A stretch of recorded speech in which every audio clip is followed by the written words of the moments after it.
Masih kagak nyangka, masih nggak habis pikir, hah? Mesilgers udah foto pakai jersey timnas Indonesia, tinggal kita tunggu di pertandingan resminya nanti nih. Nomor 20 ya, guys? Ini betulnya kalau di foto ini Mesilgers pakai nomor punggung 20, nomornya Shane Patinama, tapi kayaknya sih ini cuman prop atribut buat foto abis sumpah WNI aja sih, nggak sih? Tapi ini mah harusnya kalau nggak salah fotonya di Jakarta mah, udah foto ini mah. Yang lebih menarik lagi ini nih, Eliano Reinders. Di sini Eliano Reinders fotonya pakai nomor punggung 7, guys. Kalian tahu kan nomor punggung 7 nomornya siapa? Ya?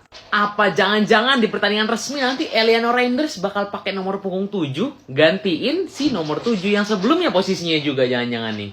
Ini gue lihat dari kemarin-kemarin ya, kebanyakan dari kalian justru pada emang pengennya begini nih. Si Eliano Reinders justru emang diproyeksikan untuk menggantikan si nomor punggung 7 timnas yang saat ini. Udahlah guys, jangan terlalu seperti itu. Yang nomor punggung 7 timnas saat ini kita dukung aja. Semoga bisa jauh lebih baik lagi. Karena umurnya tuh masih muda banget. Jadi masih bisa berkembang. Masih bisa lebih dewasa lagi permainannya. Masih bisa semua atributnya bisa berkembang lah. Ya tinggal dirinya aja mau gimana. Gak sabar lihat Mesilgers selebrasi begini nih nanti lawan Bahrain sama Cina. Gimana menurut kalian? Yuk kita komen. Let's go! Masih kagak nyangka main 121M bos. Let's go. Kalau tadi kita ngomong Hilgers diduetkan dengan Jay Itzes dan juga ada Ringo di situ. Karena kita pakai 3 back.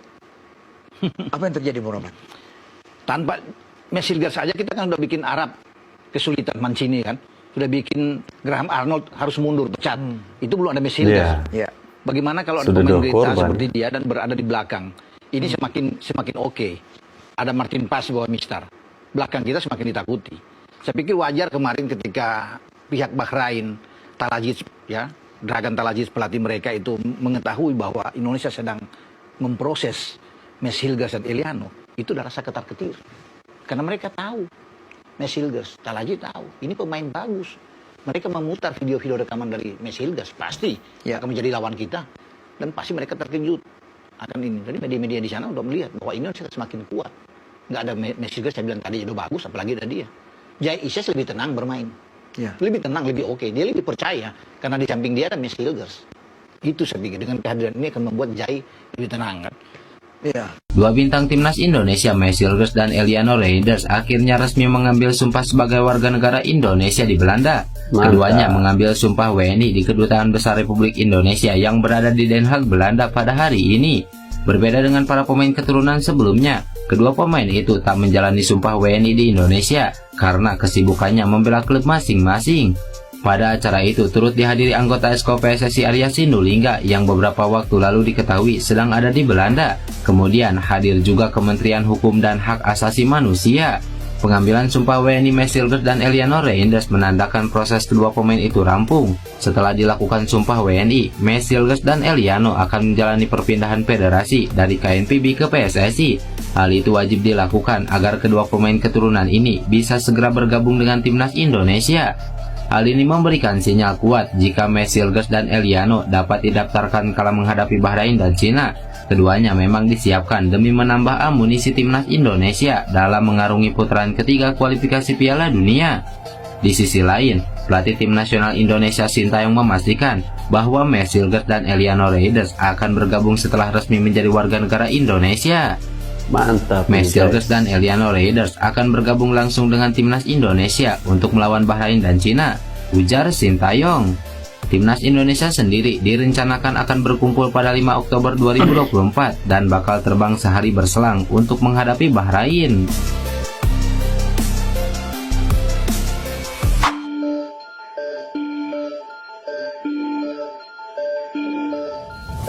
Seperti yang diketahui, Jay Itzes merupakan pemain yang menjadi andalan Sintayong di lini belakang tim nasional Indonesia. Hal itu wajar karena ia selalu tampil solid di setiap pertandingannya. Di level klub, karir pemain berusia 24 tahun ini juga mentereng bersama Venezia, sebab ia sukses membantu I Lagunari promosi ke Serie A. Jay Itzes juga menjadi andalan di Venezia di Serie A Italia. Tak pelak, namanya pun tersohor bagi pendukung I Lagunari tersebut.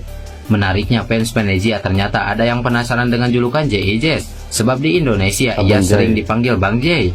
Beredar video di media sosial tentang rasa penasaran dari fans Venezia tersebut. Pemain yang berposisi sebagai bek ini lalu ditanya fans soal julukan yang dipanggil Bang Jay. Jay pun kemudian memberikan penjelasan singkat kepada fans tersebut. Jay, ho una domanda importante da farti. Oh, mia. Allora, perché Bang? Bang Jay? Bang è Fra in Indonesia. Ah, è Fra. Sì. Ok. È lo stesso come... Bro, come abbiamo detto. hai intasato tutto. Lo so.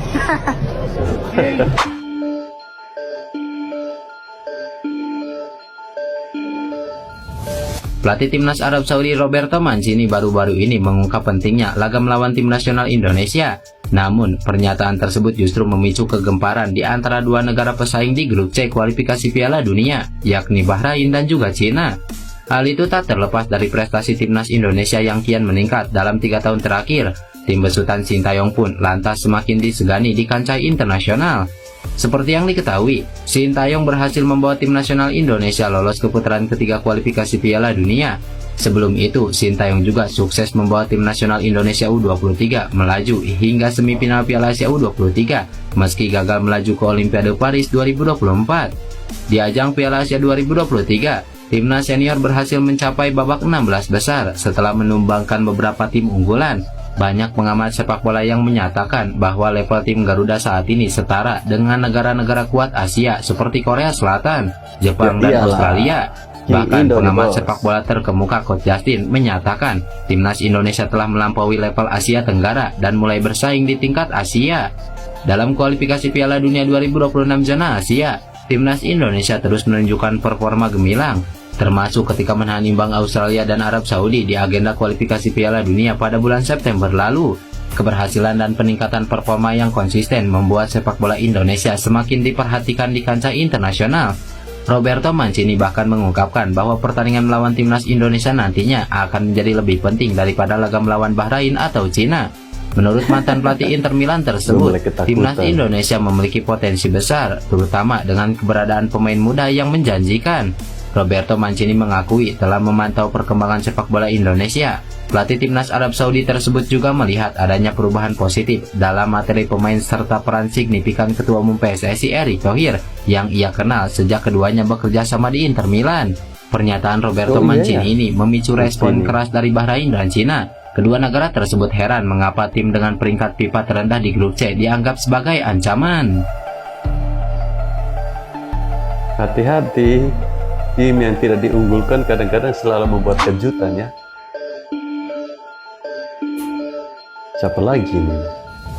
Baru-baru ini winger Vitesse Emiliano Jonathan secara belak-belakan mengaku terbuka untuk membela tim nasional Indonesia asuhan Sintayong. Seperti yang diketahui, PSSI hingga saat ini masih gencar melakukan program naturalisasi pemain keturunan demi semakin memperkuat skuad Garuda. Terlebih timnas Indonesia asuhan Sintayong tengah berkiprah di putaran ketiga kualifikasi Piala Dunia. Terbaru, muncul nama Emiliano Jonathan yang juga menyatakan ketertarikannya untuk memperkuat skuad Garuda asuhan Sintayong. Emiliano Jonathan merupakan pesepak bola Belanda yang memiliki darah Indonesia dari sang nenek dari ayahnya berasal dari Depok, Jawa Barat. Winger kelahiran Arnhem Belanda itu kini memperkuat Vitesse, klub kasta kedua Liga Belanda. Musim ini, pemain yang juga bisa berperan sebagai penyerang itu telah mencetak 3 gol dan 1 assist dalam 7 pertandingan bersama Vitesse. Secara mengejutkan, Emiliano Jonathan mengatakan bersedia untuk memperkuat tim nasional Indonesia dalam sebuah wawancara dengan pemain asal Indonesia Yusa Nugraha. Suatu kehormatan jika itu terjadi. Ketika membuat keputusan, saya tidak mengambilnya sendiri. Saya tentu akan mengobrol dengan keluarga saya dulu, dengan saudara-saudara dari ibu saya dan ayah saya. Kita berdiskusi bersama dan kemudian hasilnya keluar. Tentu saya tidak menutup kesempatan membela tim nasional Indonesia. Jadi harusnya ada pemain sayap kanan ya, ujar Emiliano Jonathan. Tentunya menarik untuk dinantikan respon dari pelatih timnas Indonesia Sintayong terkait pernyataan Emiliano. Apalagi ia belakangan masih membutuhkan sosok pemain depan. Kehadiran Emiliano Jonathan di timnas Indonesia sendiri diyakini akan memberikan dampak positif untuk penyerangan skuad Garuda yang kini masih tumpul.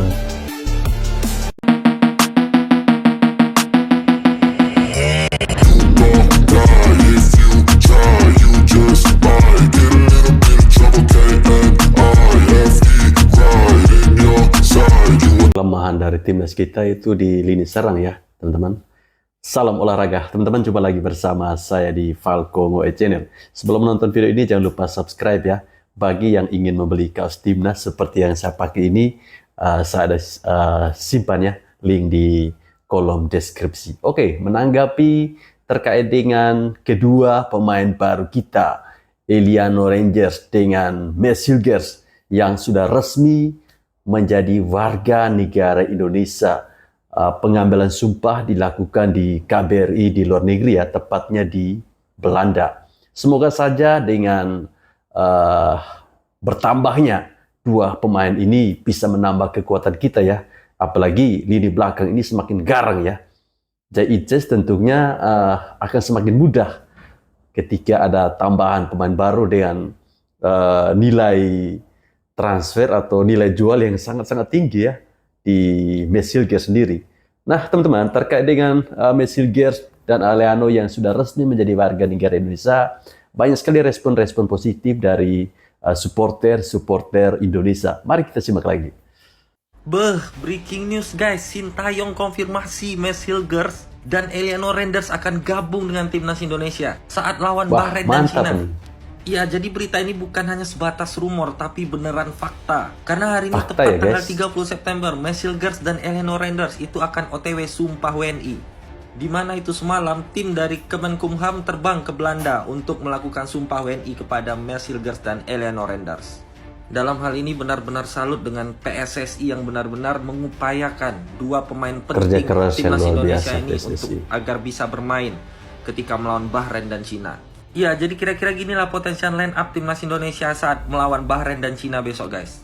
Benar-benar mewah. Dan pastinya lini pertahanan kita akan menjadi sangat kokoh setelah kedatangan Mads Hilgers. Dan dari segi penyerangan akan sangat tajam karena kedatangan Eliano Rangers. Kalau melihat skuad timnas saat ini, itu sangat mungkin timnas Indonesia bisa mencuri 6 poin ketika bertandang melawan Bahrain dan Cina. Kalau menurut kalian gimana guys? Optimis nggak? Coba tulis pendapat kalian di kolom komentar dan jangan lupa klik tombol follow kalau suka konten begini. Bener-bener El nyengir, memang cocok julukan dia nih. Senyumnya itu loh. Aduh ya Allah, alhamdulillah guys. Mads Hilgers sudah sah menjadi WNI. Kita semua tentunya happy. Sebentar. Happy lah bang. Ada yang nggak happy? Ada. Udahlah, gak usah dipikirin. Itu. Gue happy pasti banget. Si botak gitu senang, yang bahagia. Semoga Abang Mads Hilgers bisa langsung nanti main lawan Bahrain, lawan Cina. Amin. Pokoknya keren. Tetap kita dukung guys. Mads Hilgers resmi sumpah WNI hari ini bersama Eliano Rangers. Begini tuh rasanya punya pemain timnas yang kelasnya udah Eropa, yang baru aja kemarin main sama Manchester United, hasilnya seri 1 sama. Akhirnya kita punya pemain kelas Eropa yang benar-benar starting di klubnya, bukan cuma cadangan aja, reguler lagi mainnya. Nice. Dan ini juga Eliano udah sumpah WNI tadi di Kedubes RI di Belanda. Wah, luar biasa. Nice. Dan Miss juga menyampaikan pesan ini, Pak Erik, saya siap untuk Indonesia. Mantap. Dia dan Eliano Pak Erik, saya siap untuk Indonesia.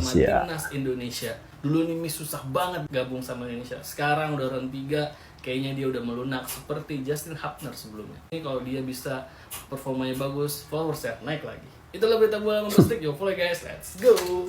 JJ ngantuk nonton timnas U20. Apa iya? Oke guys, pertama-tama timnas Indonesia berhasil menahan imbang Yaman dengan skor 1-1. Itu berhasil pencapaian atau gimana nggak tahu lah, intinya timnas Indonesia U20 berhasil lolos ke Piala Asia U20 Cina 2025 ya. Setelah hasil ini, dan ya selamat lah ya untuk timnas U20. Tetapi ada yang serunya nih guys. Permainan timnas U20 kita seperti biasa membosankan, bikin ngantuk. Ya udah, hasil imbang tuh menurut gue nggak bagus sih, harusnya bisa menang. Agak kasihan ya STY yang nonton pertandingan secara langsung tapi ngantuk pastinya. JJ translatornya juga ngantuk. Kenapa gue bisa bilang JJ ngantuk? Gue tadi live reaction bareng sama si Arul nih ya kan, Arul Lik Ang ya kan, dan JJ nonton live reaction kita. Nggak percaya ini JJ beneran? Nih lihat nih, JJ Sojongsok verified nih akunnya si JJ nonton live reaction kita. Ini JJ buka HP ngapain? Ya nontonin live gue sama Arul. Bukannya lagi ada yang penting kagak, lagi nonton live gue sama Arul. Muka coach STY lagi kesel lihat permainan timnas U20. Si JJ malah nontonin gue sama Arul. Mana si JJ pakai acara ketawa lagi bener-bener. Apa nextnya gue sama Arul ajak JJ ngonten bareng kali ya J? Mau nggak J? Boleh tuh bang. Dah sekali lagi selamat dah buat timnas U20. Let's go yuk kita komen. Let's go. Timnas Indonesia lolos ke Piala Asia. Semua rakyat Indonesia senang, tapi ada juga rakyat Indonesia yang mulai cari perkara. Ya mereka membanding-bandingkan ya, Indra Sapri bisa meloloskan timnas ke Piala Asia dengan full lokal. Sintayong mana bisa katanya. Banyak itu yang ngomong seperti itu. Itu adalah orang-orang yang tidak punya data ya. Karena matanya itu udah ditutup sama logo Jepang Ijo. Makanya matanya buta seperti mata buto ijo. Kita cek aja datanya yuk. Sintayong membawa timnas U19 lolos ke Piala Asia U20 tahun 2023. Seleksinya itu September 2022. Dan kita menjadi pemuncak klasemen 3 kali menang loh. 9 poin. Kita menghajar Hong Kong, Timor Leste, dan Vietnam. Nah pasti orang itu bilang, wah Yaman kan lebih kuat dari Vietnam. Berarti lebih hebat Indra Safri dong. Ayo kita cek datanya. September 2022 Vietnam itu rank FIFA-nya 96 dunia loh. 96 dunia. Sementara Yaman U19 yang tadi malam kita lawan rank FIFA-nya itu 155. Jadi dari mana Yaman lebih kuat dari Vietnam ya? Dari Jepang Hijau. Udah rank 155 pun timnas Indonesia nggak bisa mengalahkan. Dan gol satu-satunya juga dicetak pemain naturalisasi. Terus ada yang bilang Sintayong nggak bisa loloskan timnas pakai naturalisasi. Makanya kau lihat data ya Jepang Ijo ya. Coba lihat ini daftar pemain Sintayong waktu membawa timnas lolos Piala Asia U20 2023. Nah, dari 23 pemain cuma 1 pemain keturunan Ronaldo Kuate. Bandingkan timnas semalam masih ada Jens Ravens, masih ada Mesa. Jadi Sintayong dengan full pemain lokal bisa mengalahkan Vietnam yang 96 dunia. Indra Safri dengan full lokal tidak bisa mengalahkan Yaman yang rank 155 dunia. Jadi gimana ya? Rakyat Jepang Hijau masih mau kalian membanding-bandingkan Indra Safri dengan Sintayong? Enggak sebanding ya, enggak sebanding. Selamat untuk timnas U20. Salam Di Matteo. Mantap. Ya memang kalau ketika ada orang yang mencoba membuat pembanding antara Coach Sintayong dan Coach Indra Safri, saya rasa itu tidak apple to apple ya. Karena bagaimanapun secara kualitas, secara taktikal, Coach Sintayong masih di atas ya. Itu kita bisa lihat dari pencapaian-pencapaian yang sudah dihasilkan oleh Coach Sintayong selama ini. Terlepas dari Coach Indra Safri pernah menjuarai Piala AFF, tapi pada pertandingan baru-baru ini ketika melawan Yaman di ajang kualifikasi Piala Asia, permainannya sangat monoton ya. Seolah-olah di tengah itu tidak ada ya. Jenderal lapangan tengah itu tidak ada. Mainnya selalu dari sisi sayap kiri, sayap kanan. Pemain rata-rata menunjukkan skill individu. Dalam sebuah wawancara, Bung Binder pernah menyampaikan seperti ini teman-teman. Ketika dalam sebuah permainan sepak bola, para pemain menunjukkan skill individu, artinya taktik itu tidak dijalankan. Tetapi kalau dalam sebuah pertandingan, sebuah tim itu melakukan passing bola dari kaki ke kaki, artinya di situ ada taktik yang bermain, ya. Tapi yang lebih lucunya lagi, Coach Indra Safri mengatakan bahwa buat apa main bagus kalau tidak bisa lolos Piala Asia? Ya terserah itu komentar atau pendapat dari Coach Indra Safri ya. Apapun itu kita tetap bersyukur karena timnas Indonesia asuhan Coach Indra Safri bisa lolos ke Piala Asia di 2025. Good luck buat Coach Indra Safri ya.